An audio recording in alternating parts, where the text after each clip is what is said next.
Dari Utsman ibn Affan berkata, aku mendengar Nabi SAW bersabda, sesiapa yang membaca Bismillahilladzi la yadurru ma'asmihi syai'un fil ardi wala fis sama' wa huwas sami'ul alim, yang bermaksud dengan nama Allah yang dengan namanya tidak ada sesuatu pun yang dapat memberikan kemudaratan di bumi maupun di langit.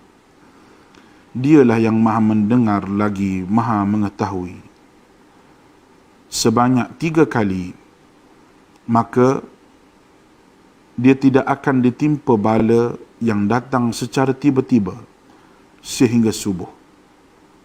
Dan barang siapa yang membacanya ketika subuh sebanyak 3 kali, maka dia tidak akan ditimpa bala secara tiba-tiba sehingga petang, iaitu malam. Hadis rawahu Abu Dawud menurut Syekh Syu'ib Al-Arnud. Hadis ini adalah hasan. Hai semua, selamat sejahtera. Kita jumpa lagi hari ini. Apa khabar semua? Saya harap semua sihat-sihat sejahtera saja.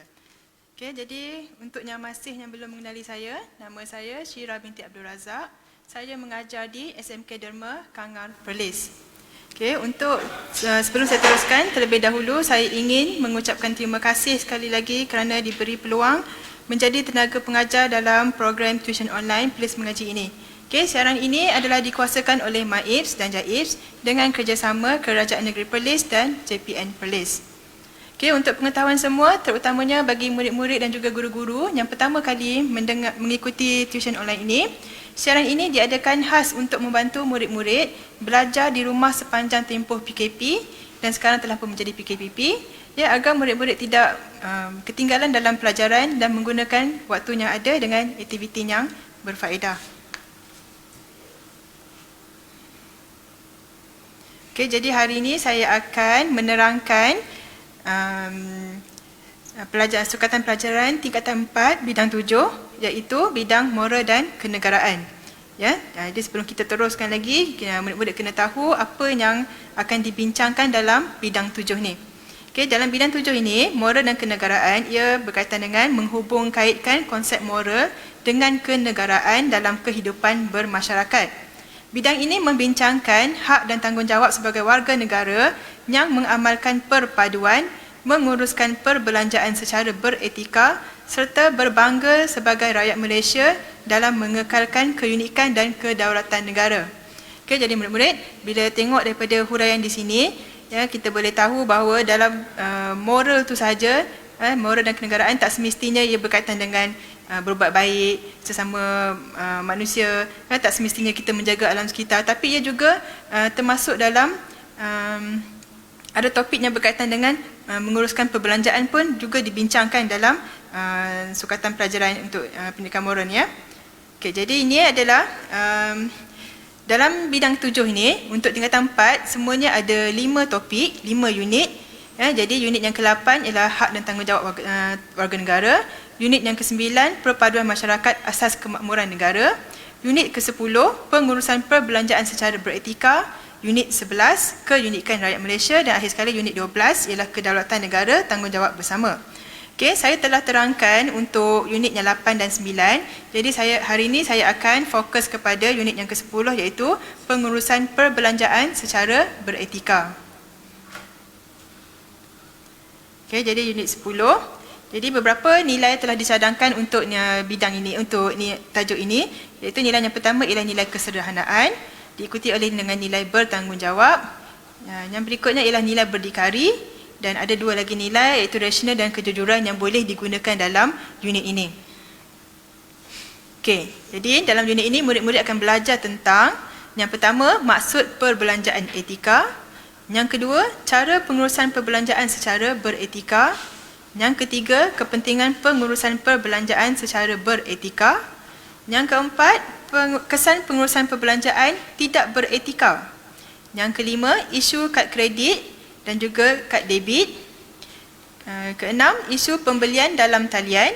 Yang ketujuh, isu pembelian keperluan dan kemahuan. Yang ke-8, isu promosi jualan murah, dan akhir sekali murid-murid akan belajar tentang isu muflis. Ya, ini adalah perkara-perkara yang saya akan terangkan sebentar lagi. Okey, mula-mula murid-murid kena tahu apa maksud perbelanjaan beretika.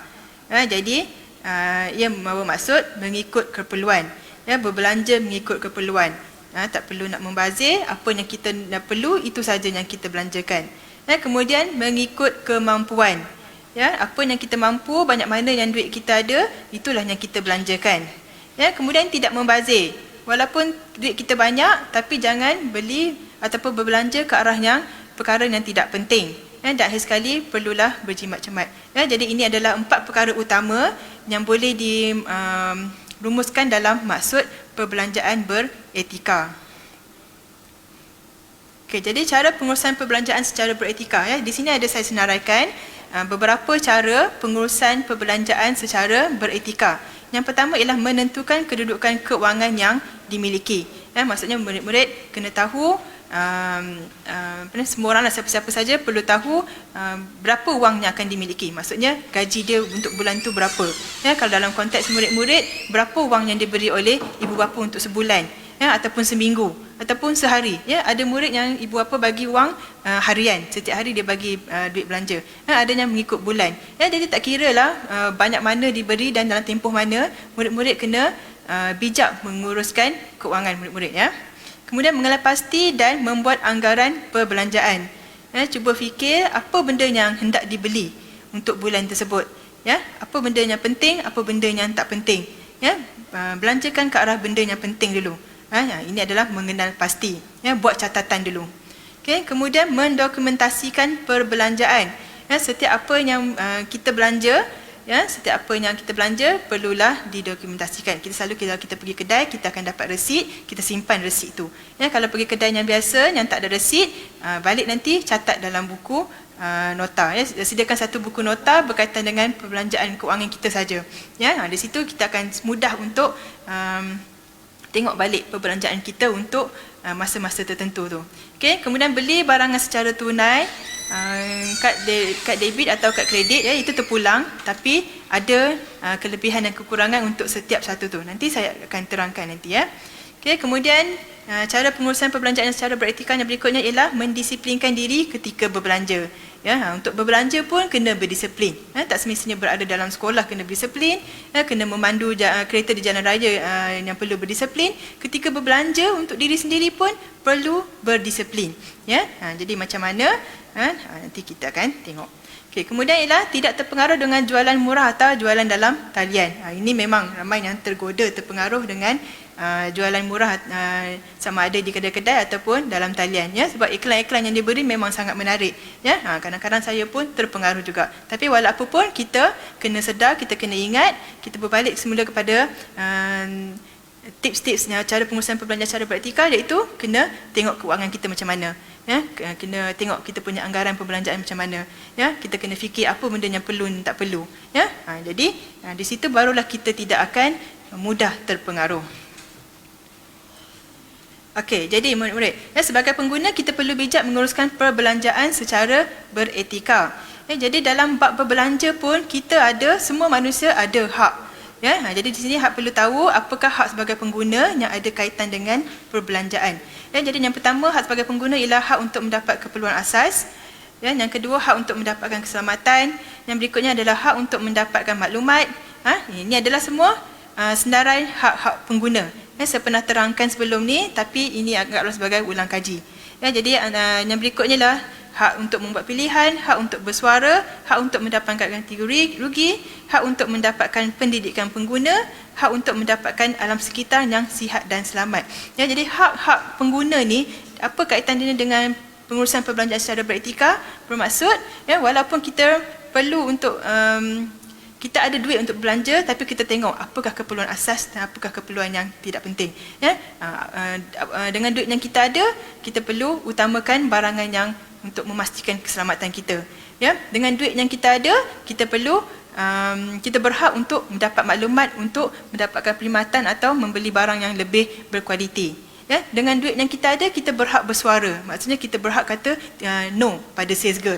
Ya, mungkin kita pergi ke kedai-kedai, ada jualan murah, ada jurujual yang menarik kita atau memanggil kita untuk membeli barang dia cuba mempengaruhi kita untuk membeli barang dia, tapi kita berhak bersuara, kita berhak berkata tidak, ya, saya tak nak beli barang anda. Ya. Okay. Kemudian hak untuk mendapatkan ganti rugi. Ya, walaupun kita ada duit yang banyak, tapi kalau kita dah membeli ataupun mendapat perkhidmatan yang tidak elok, kita berhak mendapat ganti rugi.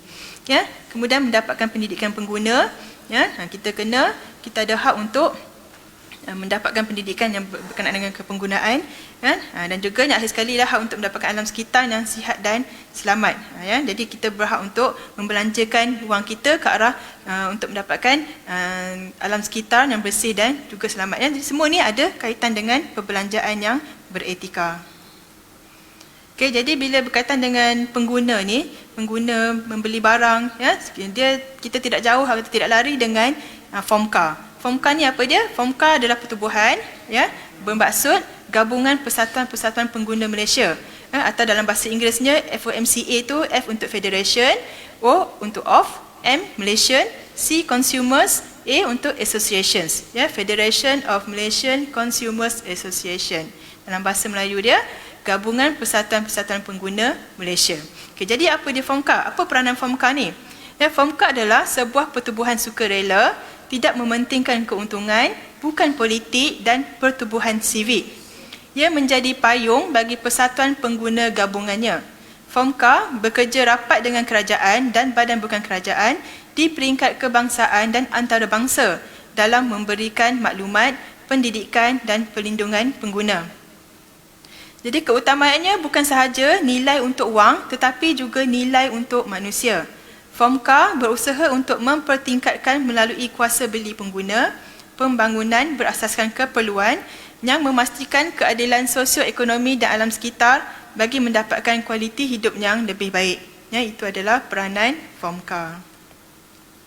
Okey, jadi apakah objektif penubuhan FOMCA? Yang pertama adalah berjuang menerusi kuasa beli pengguna demi mendapatkan satu orientasi pembangunan yang akan menjamin keadilan sosioekonomi dan kualiti alam sekitar yang lebih baik bagi semua. Objektif yang kedua ialah meneliti isu-isu dan masalah pengguna dan berjuang untuk hak-hak pengguna. Yang ketiga, tujuan penubuhan FOMCA ialah menyelaras dan menjadi badan perunding bagi organisasi pengguna lain di Malaysia. Dan akhir sekali objektif dia adalah untuk memperkuatkan perkembangan pergerakan pengguna di Malaysia. Ya, itu adalah objektif penubuhan FOMCA. Okey, peranan dia. Jadi di sini ada 4 peranan yang utama yang saya senaraikan. Yang pertama ialah FOMCA adalah sebuah badan yang memberi dan menyebar maklumat. Ya. Kemudian dia juga adalah sebuah badan pendidik yang memberi pendidikan kepada semua. Ya. Ia juga berperanan sebagai sebuah badan yang bertindak memberi perlindungan kepada pengguna, dan juga peranan yang akhir sekali ialah sebagai sebuah badan yang menyiasat, membuat kajian dan ujian untuk memperolehi maklumat yang benar. Itu adalah peranan FOMCA. Okey, apakah kepentingan pengurusan perbelanjaan secara beretika? Ya, kenapa kita perlu berbelanja secara beretika? Jadi yang pertama, untuk menjamin masa hadapan. Ya, kerana apabila kita berbelanja secara beretika, maksudnya kita ada membuat tabungan. Ya, membuat tabungan ataupun menabung ini adalah boleh digunakan sebagai persediaan untuk menyambung pelajaran untuk murid-murid, ya, dan juga keperluan untuk menghadapi alam dewasa. Ya, kepentingan yang berikutnya ialah boleh mengelakkan pembaziran. Ya, maksudnya jika kita membeli mengikut perancangan, ya, macam yang saya katakan tadi, senaraikan dulu perkara-perkara yang hendaknya dibeli, ya. Jadi bila dia ikut perancangan, jadi dia akan membentuk sikap berjimat-cermat dalam diri kita. Okey. Kepentingan yang berikutnya ialah boleh menjadi rujukan perbelanjaan akan datang. Macam mana pula ni? Ya. Maksudnya apabila kita, macam saya cakap tadi juga, apabila kita mengambil resi ataupun kita mendokumentasikan segala perbelanjaan kita, ya, kita boleh membuat anggaran untuk perbelanjaan yang masa hadapan. Ya, kita boleh nampak, ya, kalau setiap bulan makan kita berapa peratus, berapa ringgit belanja untuk makan, ya, belanja untuk minyak, belanja untuk tambang bas, ya, dan lain-lain sekali, lain-lain lagi. Jadi kita boleh buat anggaran untuk bulan yang berikutnya. Okey, jadi ia juga boleh membuat penambahbaikan dalam menguruskan perbelanjaan. Ya, maksudnya kalau bulan ni simpanan kita sekian-sekian, jadi kita perlu kita boleh membuat penambahbaikan, iaitu dengan cuba membuat perbelanjaan yang lebih baik supaya pada bulan hadapan simpanan kita boleh menjadi lebih banyak. Okey. Kemudian kepentingan pengurusan perbelanjaan secara beretika yang berikutnya ialah dapat mengelakkan diri daripada ditipu. Ya, maksudnya apabila kita ada sifat pengurusan perbelanjaan beretika dalam diri kita, ya, jadi kita secara tak langsung kita mendapat pelbagai ilmu tentang kepenggunaan. Jadi kita akan menjadi pengguna yang bijak. Ya, jadi apabila kita menjadi pengguna yang bijak, kita akan sentiasa membuat semakan dan perbandingan harga serta jaminan kualiti produk. Ya, sebab jika kita tak ada ilmu, tidak bijak, ya, kita nampak benda tu, satu barang tu nampak cantik je terus nak beli. Ya, nampak menarik dia terus nak beli. Nampak ramai orang beli, kita pun nak beli. Ya, tapi sebenarnya kita perlu kaji, ya, sesuai tak kualiti barang tu dengan harga tu. Ya, yang ramai orang beli ni semua ni berpuas hati tak dengan barangan atau perkhidmatan yang mereka dapat tu. Ya, jadi kalau kita membuat kajian semua benda tu, ya, jadi kita boleh elakkan diri kita daripada ditipu. Okay? Dan akhir sekali ialah dapat mengurangkan bebanan hutang. Okay? Jadi ia boleh membebaskan diri daripada bebanan hutang yang banyak, ya, memupuk sikap menghargai wang dan lebih berdisiplin ketika berbelanja. Ya, maksudnya bila kita dah berbelanja secara beretika, ya, kita dah buat perancangan dengan betul, kita dah lengkapkan diri kita dengan ilmu-ilmu pengguna untuk menjadi pengguna yang bijak. Jadi kita akan secara tak langsung akan membelanja wang kita dengan cara yang lebih baik.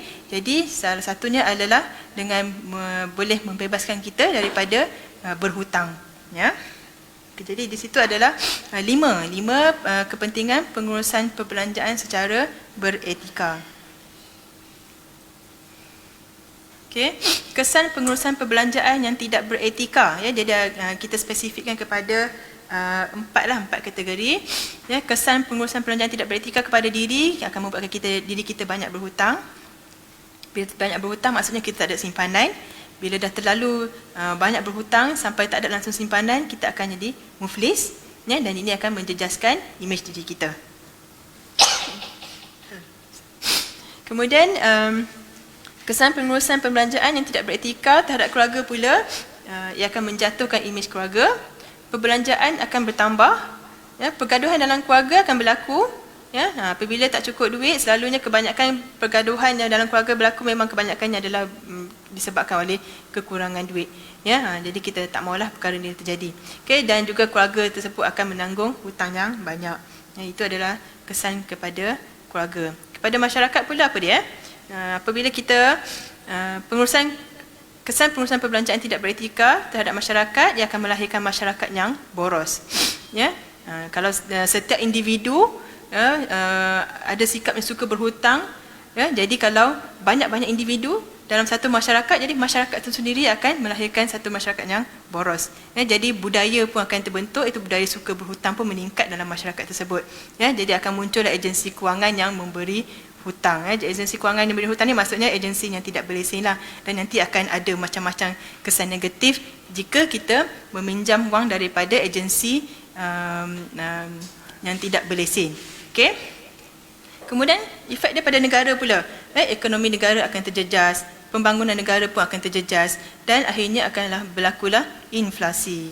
Jadi sebenarnya jika kita berbelanja dengan tidak beretika, bukan saja memberi keburukan pada diri kita sendiri, ya, tapi dia berkait rapat, dia akan berkesinambungan, ya, dia akan memberikan kesan buruk pada keluarga, beri kesan buruk pada masyarakat, dan juga negara pun akan dapat kesan negatif dia. Ya, jadi sebab tu kita semua sejak individu kena ada kesedaran, ya, untuk berbelanja secara beretika. Okey, jadi di sini ada contoh. Ini contoh yang sesuai untuk murid-murid lah, ya. Ibu memberi wang saku RM10 setiap hari. Ini didapat wang harian. Okay, saya membelanjakan wang tersebut secara beretika. Ini macam mana cara belanjakan? Tengok sini. Setiap hari saya akan menyimpan 20% daripada wang saku yang ibu berikan. 20% setiap hari, confirm dia simpan. Kemudian saya sentiasa membuat catatan perbelanjaan. Ya, apa yang dia beli roti ke, dia beli pen ke, dia beli pensel hari itu, ditambah embas dia hari itu berapa. Ya, dia akan belanja, dia akan catat. Kemudian saya hanya membeli barangan keperluan sahaja. Maksudnya benda-benda yang penting sahaja. Dan saya gembira kerana dapat menguruskan perbelanjaan wang saku secara beretika. Dia gembiralah sebab dia tak berhutang. Dia gembira sebab setiap hari dia masih lagi ada wang untuk berbelanja. Dia gembira kerana dia tahu dia ada simpanan dan tak perlu susah hati jika berlaku apa-apa kecemasan pada akan datang. Okey, itu sebab tu penting untuk mengamalkan pengurusan perbelanjaan secara beretika. Okey, di sini ada contoh soalan lagi. Contohnya di sini, baca pernyataan di bawah. Bapa anda telah memberikan wang sebanyak RM300. Bapa anda meminta anda menguruskan majlis sambutan ulang tahun ibu anda. A. Buat catatan diary tentang pengurusan perbelanjaan majlis tersebut. Okey, catatan diary maksudnya apa benda yang kamu nak buat dalam majlis tu, nak beli apa, nak tempah apa, semua disenaraikan. Jadi di sini, contoh di sini, tarikh tak ditulislah. Contohnya di sini ayah dia beri RM300. Jadi perancangan dia, dia nak beli hadiah harga RM100, hiasan RM20. Jadi mungkin ada makanan berapa ringgit, tempah dewan ke, tempah restoran ke, berapa ringgit. Ini perancangan. Tapi kena ada juga harga sebenar dengan perancangan selalunya dia berbeza. Jadi apabila kita catatkan, di sini dicatatkan perbelanjaan dia. Dalam perancangan harga jumlah yang diperuntukkan untuk perancangan untuk beli hadiah adalah RM100, tapi sebenarnya dia beli dengan harga RM120. Contohnya lagi, untuk perancangan untuk hiasan dia bajet dalam RM20, tapi dia boleh beli dalam RM5 dah cukup. Jadi di sini kita nampak perbezaan. Nanti bila di hujungnya, apabila dijumlahkan semua jumlah wang yang dibelanjakan untuk perancangan dan juga jumlah perbelanjaan sebenar dan juga wang yang diterima, jadi kita akan, jika ada baki yang banyak, kira kamu berbelanja dengan baik dah. Jika tak ada baki ataupun negatif lagi, itu bermaksud kamu kena guna duit sendiri ataupun kena minta wang tambahan daripada bapa. Jadi tak baguslah tu. Okey. Contoh lagi. Yang kedua, B. Yang B, huraikan kepentingan membuat pengurusan perbelanjaan secara beretika bagi majlis tersebut. Okey. Jadi, jawapan dia, dapat memastikan wang yang diperuntukkan mencukupi. Tidak berlaku pembaziran. Dapat membeli barangan yang diperlukan sahaja. Sebab dia dah catatkan dalam bahagian perancangan. Jadi, dia akan berbelanja mengikut perancangan itu sahaja. Jadi, dapat membeli barangan yang diperlukan sahaja. Dan akhir sekali dapat mengelakkan berbelanja lebih. Okay, ini adalah contoh contoh soalan.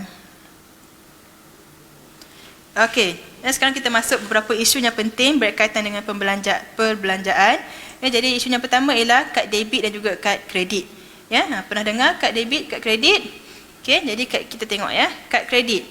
Kad kredit adalah maksudnya bank memberikan kita had kredit. Maksudnya had untuk kita berhutang. Ini bermaksud kita meminjam wang untuk setiap pembelian. Kita beli barang, dicatat tapi tak bayar lagi. Cuma kita maklumkan pada bank saja. Jika gagal membayar dalam tempoh yang ditetapkan, charge akan dikenakan terhadap hutang itu. Okey. Jadi bila dah hujung bulan baru kita total bayar semua benda yang kita belanjakan itu. Kalau kad debit pula, pihak bank tidak akan memberi anda had kredit. Dana diambil secara terus daripada akaun bank. Ini maksudnya apa yang ada dalam bank anda, berapa jumlah duit yang ada dalam bank, itulah yang boleh dibelanjakan. Semua pembelian menggunakan kad debit tidak akan melebihi baki yang terdapat di dalam akaun bank. Maksudnya kalau kamu dah beli barang, harga barang tu melebihi nilai wang yang ada dalam bank, jadi kamu tak akan dapat memiliki barang tersebut. Jadi selamatlah, jadi tak ada hutang di sini. Jadi kredit tu maksudnya hutang, debit tu maksudnya kita belanjakan dengan wang yang kita ada. Okey. Jadi macam mana? Nak guna kad kredit atau nak guna kad debit? Okay, jadi jika anda bukanlah seorang pengguna yang berhati-hati dan bijak, kad kredit boleh menjadi sangat membebankan dengan caj serta bayaran berfaedah. Sebab kita tak tahu.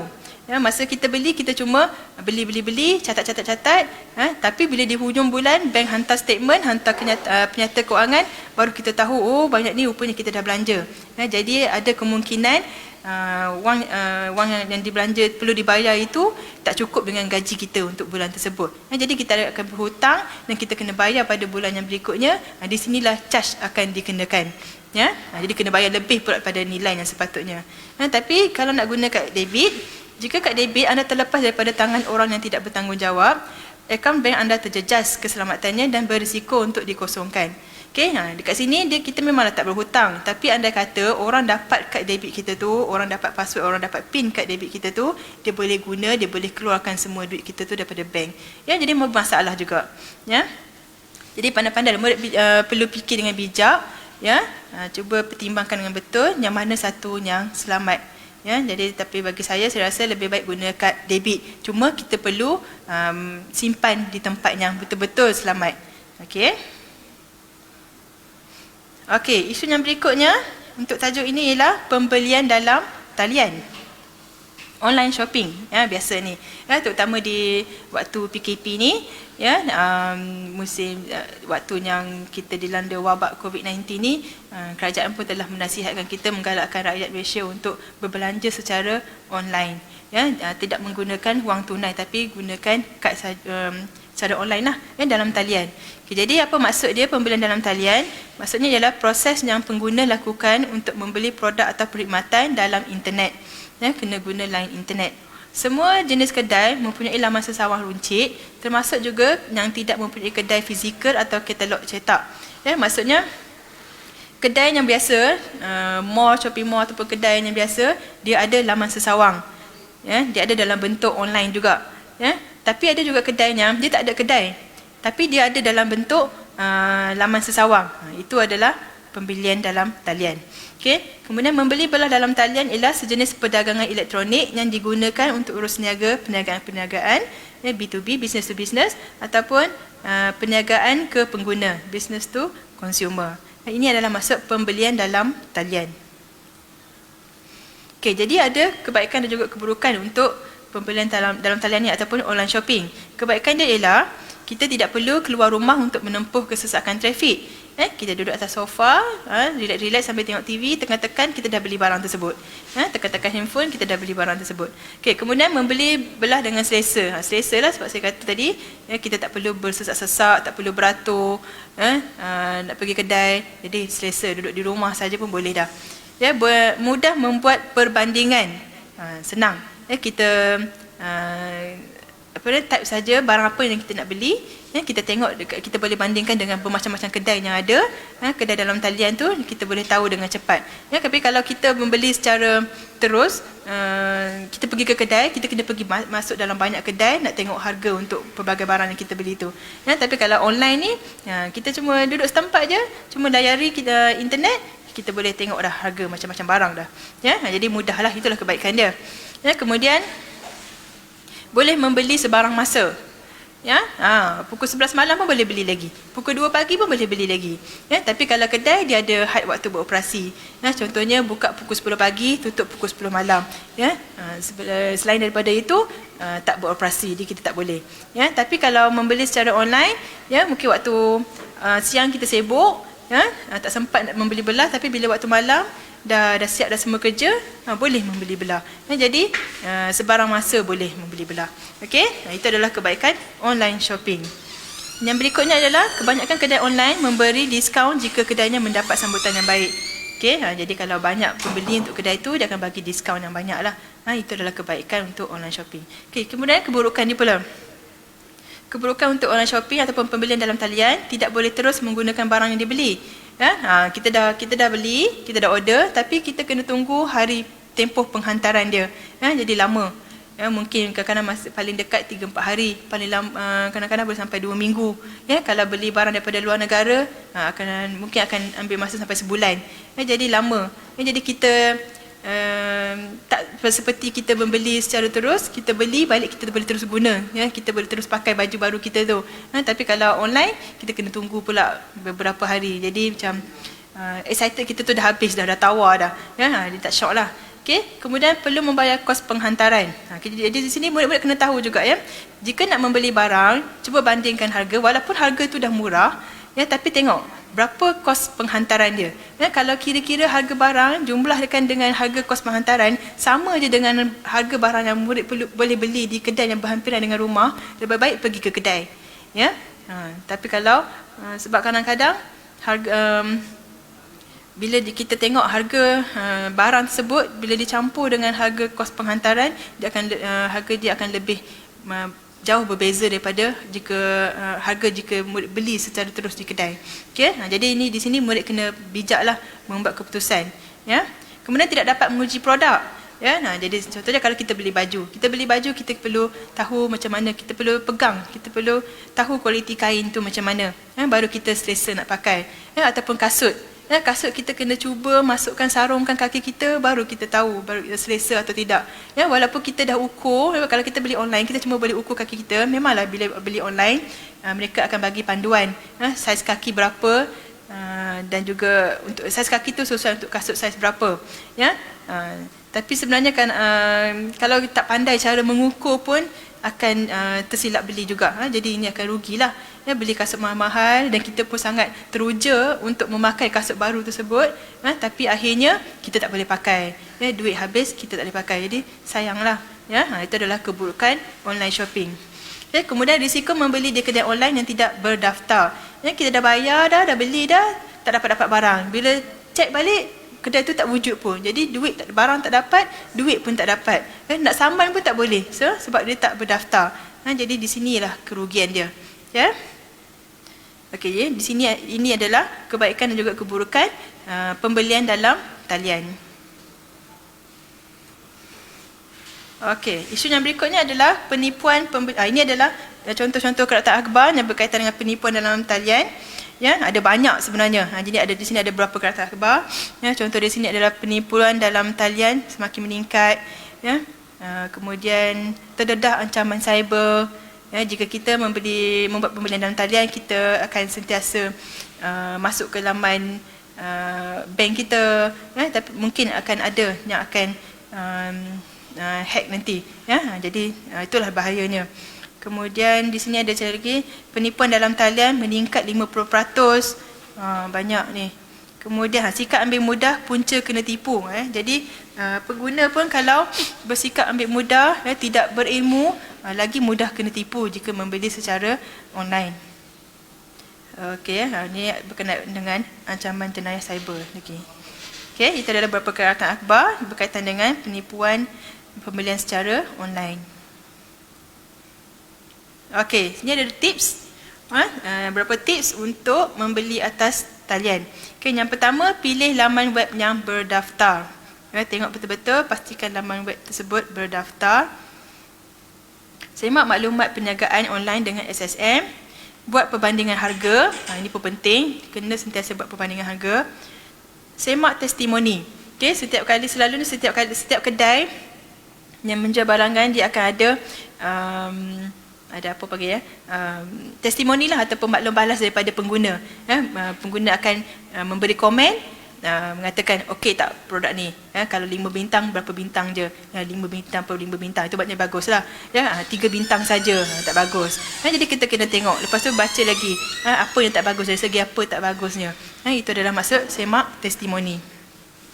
Kemudian dapatkan butiran peribadi, contohnya nama, nombor telefon, alamat tetap penjual tersebut. Ini penting ni. Okay, kemudian ambil kira kos sampingan. Maksudnya macam saya cakap tadi lah, kos penghantaran dan juga perubahan nilai mata wang. Sebab memang kita tengok dalam website, harga barang tersebut sekian-sekian harga, murah, memang seronok, kita pun teruja. Tapi kena kira juga apabila kita dah tambah dengan kos penghantaran, kita tambah dengan pertukaran nilai mata wang. Jadi ini kena diambil kira. Jadi kaedah bayaran macam mana perlu ditengok juga. Semak terma dan syarat. Semak terma dan syarat ni pun ramai yang terlepas pandang. Sebab selalunya terma dan syarat ni dia tulis dengan panjang dalam huruf font yang kecil, jadi malas nak baca. Tapi sebenarnya penting, terma dan syarat tu. Kemudian simpan semua bukti pembelian. Daripada resit transaksinya kita bayar tu, sampailah ke dengan resit sebenar yang kita dah beli tu, semua kena simpan, ya, supaya senang untuk kita guna dia kemudian hari jika ada apa-apa masalah yang timbul. Okey, di sini adalah 9 tip penting beli atas talian. Okey, ya. Strategi bijak beli dalam talian. Lebih kurang sama macam tadi, tapi di sini ada huraian lebih ringkas lah. Ya, yang pertama, maklumat perlu disimpan sehingga barang yang dipesan sampai. Ya, macam saya cakap tadi lah. Ya, bermula daripada masa kita order barang tu, ya, kita screenshot kan kita punya website tu. Ya, dan juga kita punya info-info yang kita dapat kat situ. Ya, kemudian simpan semua apa-apa sekali, apa saja yang mungkin kamu bermesej ke beremail ke dengan penjual tersebut, simpan semua korespon tu. Kemudian bila dah sampai barang pun simpan, kalau dibagi resit simpan semua tu, ya, penting tu. Kemudian semak tempoh penghantaran dan masa yang diiklankan oleh penjual. Kan, ini pun penting. Ya, selalunya dia akan bagi tahu barang anda akan sampai dalam tempoh 2 minggu, dalam tempoh 3 hari. Ya, jika lebih daripada tempoh tersebut, segera semak, segera call penjual tersebut. Ya, sebab kita tak tahu apa akan jadi. Okey, sebab kalau terlalu lama sangat kita biarkan, mungkin penjual pun dah lupa, ya, kita pun dah lupa, kita pun sendiri pun lupa. Jadi nanti duit rugi macam tu je. Sedangkan barang dah dibayar tapi tak dapat. Okey. Lagi simpan rekod komunikasi. Macam tadilah, samalah maklumat yang perlu macam nombor 1 tadi. Email, WhatsApp, Telegram, apa saja yang kamu komunikasi dengan penjual tersebut, ya, mesti simpan. Sama ada kamu berkomunikasi secara line, messenger, ya, ini semua penting, boleh digunakan untuk proses tuntutan dan aduan nanti jika ada sebarang masalah yang timbul. Okey, simpan resit bayaran, simpan maklumat dan nombor pengesan kurier. Simpan nombor telefon, alamat perniagaan, nombor pendaftaran perniagaan dan maklumat iklan barang ditawarkan. Inilah penting sebenarnya. Ya. Okey, jadi ketika kita membeli di atas talian, janganlah kita terlalu gelojoh. Janganlah sampai lupa untuk membuat perkara-perkara ini. Ya. Ini semua sangat penting. Okey, dengar ada pesanan sikit ni. Ya. Kenal tak siapa ni? Cikgu kan? Cikgu apa ni? Watak dalam kat mana ni? Tahu tak? Ya, ini adalah Cikgu Jasmine dalam cerita Upin Ipin. Okey, jadi Cikgu Jasmine sini dia ada berpesan, ya, membeli dalam talian adalah menyeronokkan. Ianya adalah cara yang mudah untuk membeli belah bagi pengguna yang kesuntukan masa. Walau bagaimanapun, pastikan kedai online yang dilayari adalah selamat, bereputasi tinggi dan jujur dalam urus niaga. Ya, sentiasa berhati-hati. Itu pesan dia. Ya. Saya pun berpesan macam ni, Cikgu Jasmine pun berpesan macam ni. Ini semua ni penting. Okey, isu yang berikutnya ialah perbelanjaan keperluan dan kemahuan. Ya, keperluan melawan kemahuan. Ya, jadi perbelanjaan ini ada 2 jenis, satu untuk keperluan dan satu untuk kemahuan. Untuk keperluan, perbelanjaan untuk keperluan ialah barang dan perkhidmatan yang mesti dipenuhi terlebih dahulu untuk menerusi kehidupan. Maksudnya dia penting. Ya, jika kita tak beli benda tu, kita tak boleh meneruskan kehidupan dengan baik. Ya, contohnya barang makanan. Ya, kalau kita tak makan, macam mana jadi? Ya, contohnya bayar sewa rumah. Kalau kita tak bayar sewa rumah, macam mana kita jadi? Jadi kita tak boleh meneruskan kehidupan dengan baik. Tapi berbeza dengan kemahuan, kemahuan ialah keinginan untuk memiliki barang dan perkhidmatan bagi mencapai kehidupan yang lebih selesa. Okey, di sini maksudnya sama juga macam tadi. Secara asasnya kita nampak macam sama. Contohnya makan. Ya, kita perlu makan untuk meneruskan kehidupan. Tapi makan nasi sepinggan dengan makan nasi 3 pinggan berbeza. Ya, sebenarnya kalau sepinggan dah kenyang, kita tak perlu makan sampai 3 pinggan. Ya, makan nasi di rumah dah kenyang. Berbeza, tak semestinya kita kena makan di kafe.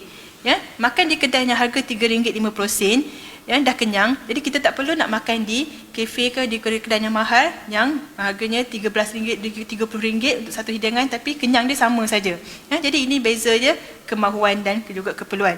Ya, contohnya seluar. Ya, beli seluar di sini yang berjenama biasa boleh pakai selesa, ya, dengan harga RM50, ya, dah cukup selesa. Tak perlu lagi nak beli seluar yang perlu berjenama tapi kualiti dia sama je sebenarnya. Ya, dia kerana mahal kerana jenama. Jadi tak perlu. Itu adalah beza antara keperluan dan kemahuan. Ya, jadi kita perlukan utama barang yang keperluan sahaja. Ya. Contoh di sini. Ya. Okey, ya, faham ya? Okey, jadi perbezaan lagi, ya. di sini. Barangan keperluan, perbelanjaan keperluan mesti dipenuhi untuk terus hidup. Keperluan adalah sama untuk setiap manusia. Ya, setiap orang manusia kena makan, setiap manusia kena pakai baju, setiap manusia kena belajar, tapi ada berbeza dengan kemahuan itu sebenarnya. Okay? Keperluan adalah mengikut tata tahap tertentu secara hierarki. Contohnya makanan, pakaian, tempat tinggal, ya, merupakan tuntutan semula jadi manusia. Itu adalah keperluan. Kemahuan pula adalah pelengkap kepada keperluan. Berbeza antara seorang dengan seorang yang lain berdasarkan taraf hidup. Ia tidak terhad perkara atau benda yang menjadikan hidup manusia lebih selesa, dan juga perlu dipelajari daripada pengalaman seharian. Ya, maksudnya daripada pengalaman dia, dia akan menambah kemahuan dia. Ya, semakin hari semakin menambah kemahuan dia. Ya, itu maksud dia. Jadi ini adalah perbezaan. Okey, tinggal tengok video sekejap.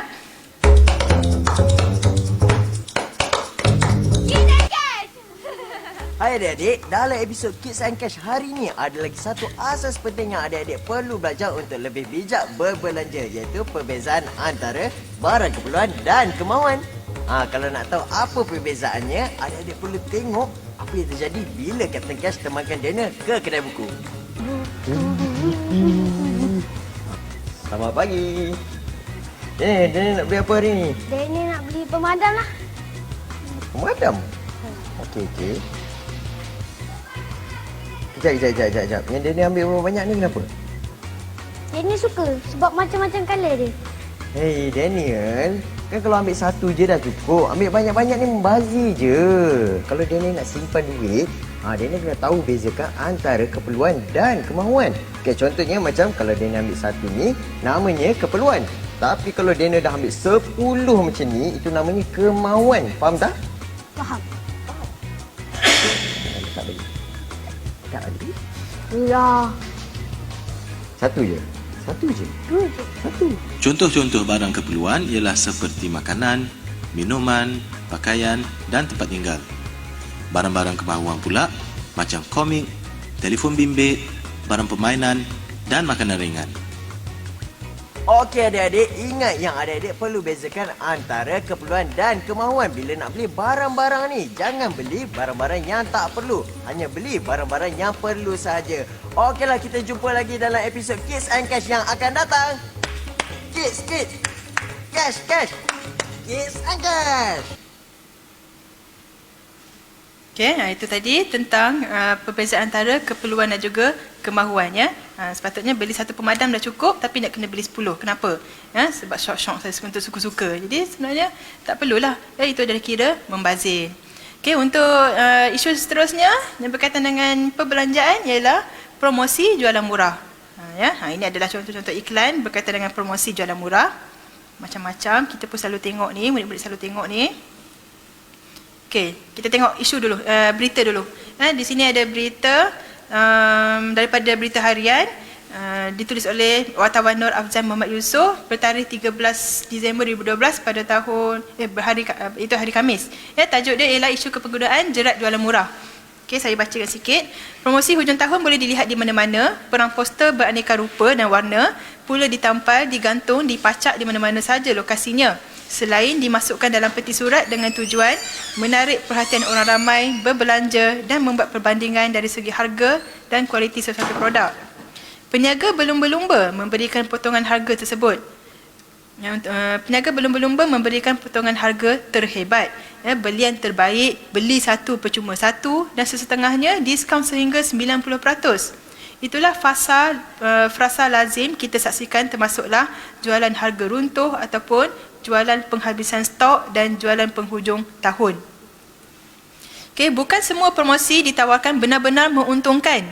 Dalam banyak keadaan, jualan murah hanyalah topeng untuk memerangkap pengguna berbelanja lebih. Dalam keadaan lebih teruk, mungkin terbelit dengan hutang. Pengarah Komunikasi Gabungan Persatuan Pengguna FAMKA Muhammad Yusof Abdul Rahman berkata, ramai pengguna tidak arif mengenai sesuatu promosi barangan dan mudah menjadi mangsa. Ada kalanya gambar dan produk-produk ditawarkan dalam gambar ataupun dalam katalog tidak sama dengan yang ditawarkan di pasaraya. Tawaran juga berbeza.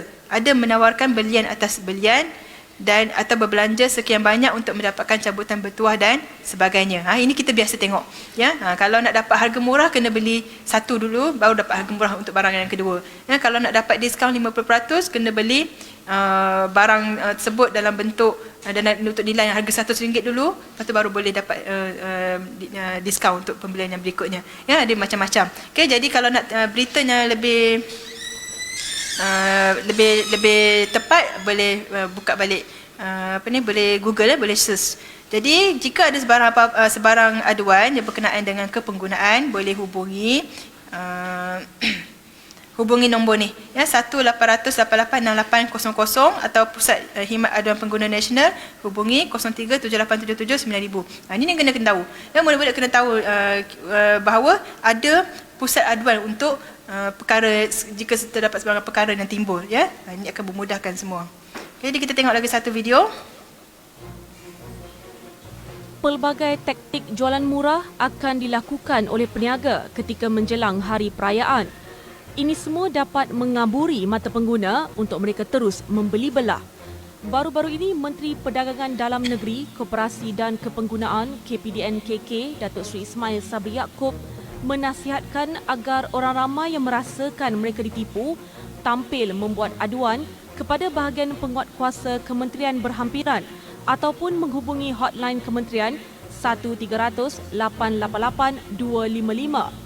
Pengguna tidak boleh menuding jari kepada peniaga sahaja mengenai isu ini. Justru pengguna sendiri perlu mengawal perbelanjaan mereka. Okey jadi saya dalam slide tadi saya ada bagi di sini ada nombor talian 1-800. Ya, jadi nombor ni yang sebenar. Nombor yang dalam video ni dah tak pakai dah. Ya, itu je nak bagi tahu. Kemudian kalau murid faham video ni, ini maksudnya pengguna tu sendiri kena bijak. Ya, jangan kita nak menyalahkan penjual saja yang menipu ke, yang buat promosi yang lebih-lebih ke. Ya, tapi sebenarnya kita sebagai pengguna yang perlu bijak dalam membuat pilihan. Okey, jadi ini tips ada belanja secara bijak. Ya, perlulah rancang perbelanjaan, perlu senaraikan barang keperluan, perlu buat perbandingan harga, beli barang yang perlu sahaja. Ya, jadi jika kita ingat perkara-perkara ni, kita tidak akan terjebak dengan ataupun terpengaruh dengan promosi-promosi jualan murah. Okey. Kemudian isu yang berikutnya adalah tabungan masa hadapan. Apa itu menabung? Menabung maksudnya amalan menyimpan wang yang diperoleh, menyimpan wang secara sedikit demi sedikit. Ya, menabung juga bermaksud wang disimpan di tempat yang selamat seperti bank atau dalam bentuk bond ataupun saham. Ya, kemudian menyediakan payung sebelum hujan juga adalah maksud menabung, dan ia adalah jaminan untuk masa hadapan. Okey, kenapa kita perlu menabung? Orang selalu sebut, tabunglah, simpanlah duit, janganlah membazir, simpan duit masuk bank, masuk mana. Ya, jadi sebenarnya mengapa kita perlu menabung? Tujuan dia adalah untuk simpanan untuk masa hadapan, ya, supaya kita mempunyai wang pada waktu kecemasan, ya, supaya kita tidak mempunyai amalan yang boros ataupun membazir, ya, supaya kita akan menjadi tauladan pada orang lain, ya, dan kita ni adalah seorang yang beretika dalam berbelanja. Ya, kemudian dapat mengelak daripada berhutang jika kita menabung, dan juga dapat mengawal inflasi. Ini adalah peringkat yang lebih besar dalam negara lah, dia punya kesan dia. Tips menabung, ada beberapa tips untuk menabung. Selalu memang orang kata susahnya nak menabung, mesti tak cukup lagi ada. Tapi kita perlulah mendisiplinkan diri. Ya, jadi yang pertama, hapuskan hutang. Jangan kita berhutang lah. Ya, kalau ada hutang, cepat-cepat lansaikan. Ya, kemudian simpan dulu duit, baru kita belanja. Ada orang dia dah belanja, agak-agak dah cukup dah apa benda yang kena bayar, baru nak simpan. Itu salah. Ya, berhenti merokok. Merokok ni adalah membazir. Ya, umpama kita membakar duit. Ya, kemudian bawa bekal lebih jimat lah. Ya, dan juga bukan saja jimat, tapi ia juga menjamin kesihatan makan dan juga kebersihan makanan itu. Okey, ini ada satu isu lagi yang penting, muflis. Pernah dengar muflis? Muflis ataupun bankrupt. AKA as known as bankrupt. Jadi muflis atau bankrupt maksudnya proses di mana penghutang ataupun individu yang berhutang wang kepada pemiutang. Diisytiharkan muflis berikutan arahan mahkamah yang dikenali sebagai perintah penghukuman dari mahkamah tinggi terhadap individu tersebut. Berikut adalah kriteria yang akan menyebabkan seseorang individu diisytiharkan muflis. Ya, ada 3 keadaan yang boleh menyebabkan seseorang itu muflis. Yang pertama, dia tidak dapat melansaikan hutang yang berjumlah RM50,000. dan dia tidak dapat menyelesaikan jumlah tersebut dalam tempoh 6 bulan dan individu tersebut telah bermastautin di Malaysia sekurang-kurangnya selama setahun. Ini adalah syarat-syarat yang boleh membuatkan seseorang itu diisytiharkan muflis. Jadi jika muflis, seseorang itu akan dikenakan beberapa halangan. Yang pertama, dia akan berada di bawah pengawasan ketua pengarah insolvensi. Jadi jika dia muflis, ketua pengarah insolvensi yang akan akan memantau kewangan dia. Kemudian had perjalanan akan disekat. Mungkin dia selalunya tidak akan dibenarkan untuk keluar negara. Kredit terhad, dia tidak boleh membuat pinjaman wang di bank. Semua aset dirampas. Semua aset dirampas sebab nak melansaikan hutang-hutang dia tu. Jadi kalau aset dirampas dapat settle hutang, tak apa. Tapi kalau dirampas, mungkin dia akan dikenakan tempoh lagi lah sampailah hutang dia dapat dilansaikan. Jadi bila seseorang itu muflis, harta dia pun yang banyak-banyak itu pun akan hilang jugalah. Okey. Contohnya rumah dan juga kereta akan diambil dan diuruskan oleh KPI. Okey, had pekerjaan. Bila seseorang itu telah dilabelkan ataupun diisytiharkan muflis, dia akan susahlah nak dapat kerja. Setiap majikan kalau nak menggaji pekerja, dia akan tengok rekod individu tersebut, ada rekod muflis atau tidak. Jadi antara pekerjaan yang tidak boleh diambil bekerja jika dia muflis adalah peguam, juruukur, akaunten, doktor. Tapi sebenarnya ada lagi pekerjaan lain. Ini adalah antara 4 pekerjaan utama yang betul-betul tegas tidak akan ambil orang yang muflis. Okey. Jadi tidak boleh dilantik sebagai pengarah syarikat, walaupun dia sangat berkebolehan, tapi jika dia dah muflis, dia tidak layak untuk menjadi pengarah syarikat. Okey, ini adalah punca rakyat Malaysia diisytiharkan muflis. Kebanyakannya paling besar punca ini adalah kerana meminjam kenderaan, membuat pinjaman untuk membeli kenderaan. Antara lainnya ialah dia membuat pinjaman untuk membeli rumah, membuat pinjaman peradi dan juga membuat pinjaman untuk perniagaan. Dan kemudian isu yang utama dalam muflis ni adalah dan sangat membimbangkan kerajaan kita adalah anak muda, umurnya masih muda lagi tapi telah banyak hutang dan diisytiharkan muflis. Kenapa anak muda ini muflis? Pertama, kerana ia tidak dapat menguruskan kewangan dengan baik. Gaji sikit tapi nak beli barang banyak. Gaya hidupnya mewah. Orang lain pakai Mercedes, dia pun nak pakai Mercedes. Sedangkan orang tu gaji dia macam mana? Gaji kamu sikit, dia pun nak pakai. Kos perubatan, ini tak boleh elakkan. Mungkin dia kemalangan atau penyakit. Ini tak boleh nak elakkan, kesianlah kat orang tu. Kemudian tidak menyimpan, belanja sesuka hati. Ada yang masuk pelaburan skim cepat kaya, nak cepat kaya masuk skim, tapi sebenarnya akhirnya semua habis duit. Dan juga ada juga yang membuat pembiayaan peribadi. Yang kebanyakannya membuat pembiayaan peribadi untuk perbelanjaan perkahwinan. Ini sebenarnya tak penting. Buat kenduri kecil-kecilan pun dah cukup. Okey, ini adalah contoh berita tentang kes muflis. Okey, saya tak bacalah. Nanti murid boleh tengok lagi sekali slide ni. Tengok lagi sekali YouTube ni, murid boleh bacalah. Sebab kita kekangan masa sekarang ni. Okey, jadi homework. Okey, jadi homework tengok gambar ni. Gambar apa ni? Gambar shopping-shopping di mana? Tak tahu. Rahsia. Murid boleh agak kot. Okey, jadi soalan dia, ada beberapa berpendapat bahawa kita harus berbelanja sebanyak mungkin semasa jualan murah sebagai langkah penjimatan pada bulan seterusnya. Alang-alang dah murah, kita belilah. Okey. Jadi wajarkah tindakan tersebut? Apakah perkara yang perlu dilakukan sebelum anda keluar untuk membeli belah? 10 markah ini adalah esei. Jadi yang pertama, jawab wajar tak wajar untuk soalan adakah anda berpendapat bahawa kita harus berbelanja sebanyak yang mungkin. Dan yang kedua ialah anda kena jawab apakah perkara yang perlu dilakukan sebelum keluar rumah untuk membeli belah. Ini contohnya ialah sebelum membeli belah kita kena buat perancangan. Kita kena buat senarai dulu apa yang kita nak beli dan apa yang kita tak perlu beli. Itulah satu jawapan. Tapi ada lagi. Yang lain jawab sendiri. Cuba jawab sendiri, hantar pada cikgu kamu, nak hantar pada saya pun tak apa. Nombor telefon saya pun saya dah bagi di awal slide tadi. Okey, okey, habislah. Sebagai rumusannya, semua pihak perlu merancang perbelanjaan dengan bijak. Tak kiralah siapa, di peringkat murid-murid ke, orang dewasa ke, orang tua ke, gaji besar, gaji kecil ke, kaya ke, miskin ke, perlu membuat perbelanjaan dengan bijak. Anggaran perbelanjaan perlu dibuat terlebih dahulu bagi setiap barangan dan perkhidmatan yang ingin diperoleh mengikut had perbelanjaan yang telah dirancang. Ini dapat mengelakkan perbelanjaan berlebihan. Okey, oleh itu setiap individu perlu mempunyai pengetahuan dan kemahiran. Ya, jadi amalan pengurusan perbelanjaan secara beretika akan melahirkan individu yang bertanggungjawab dan berfikiran rasional dalam urusan keuangan. Pembelian barangan atau perkhidmatan patut dibuat secara sederhana dan rasa bersyukur dapat dinikmati jika mengamalkan pengurusan perbelanjaan secara beretika. Okey, jadi habis selesai saja setakat ini, ya. Okey, jadi saya harap semua boleh faham. Kalau tak faham, tengok lagi sekali slide ni, ya.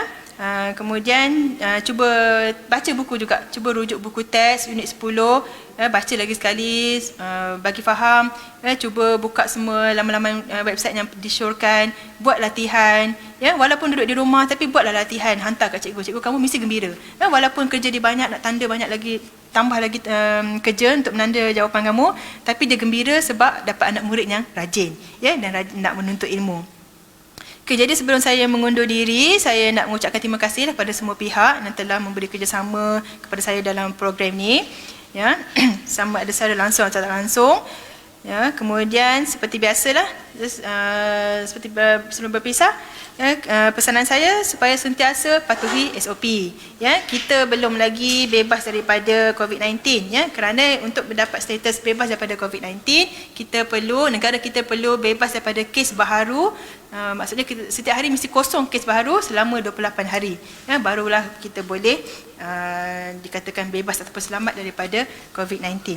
Okay, jadi kita insyaAllah jumpa lagi di masa hadapan. Tapi saya tak dapat janji, ya, kalau ada apa-apa lagi, tak apalah, hubungi saya je. Okey, jadi terima kasih, jumpa lagi, bye-bye.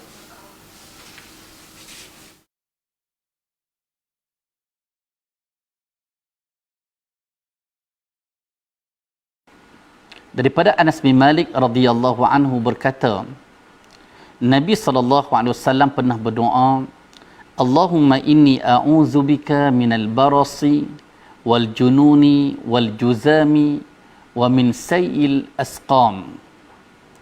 Ya Allah, aku berlindung denganmu daripada penyakit sopak, penyakit gila, penyakit kusta dan penyakit-penyakit yang buruk. Hadis diriwayatkan oleh Al-Imam Abu Dawud dengan sanad yang sahih.